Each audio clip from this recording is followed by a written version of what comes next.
जादुई तालाब।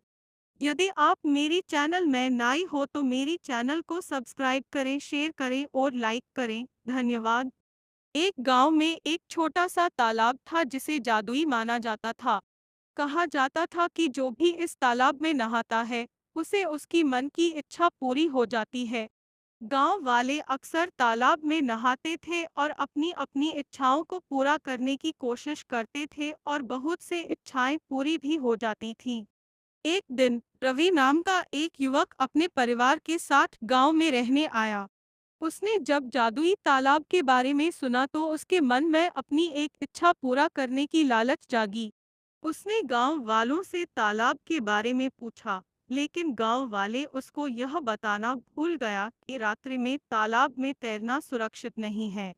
रवि एक शाम तालाब पर गया और तैरने लगा।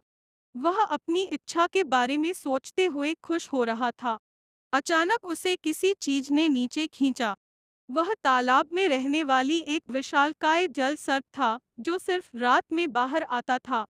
रवि मदद के लिए चिल्लाया, लेकिन आसपास कोई नहीं था जो उसकी मदद कर सकता था।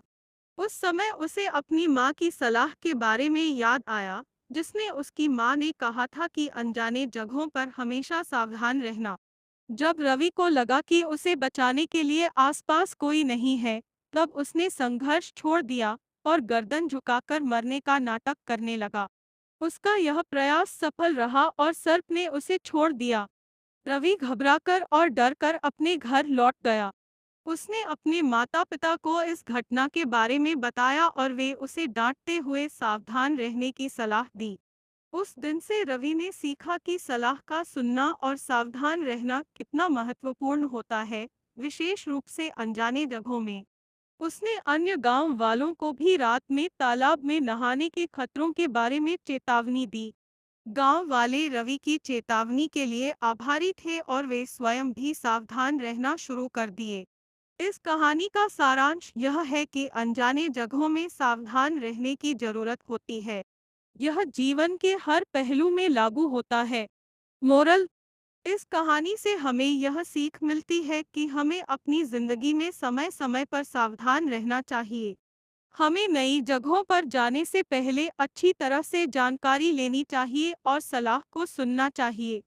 इससे हम अनजाने खतरों से बच सकते हैं और अपनी जिंदगी को सुरक्षित बना सकते हैं। पूरी कहानी सुनने के लिए धन्यवाद।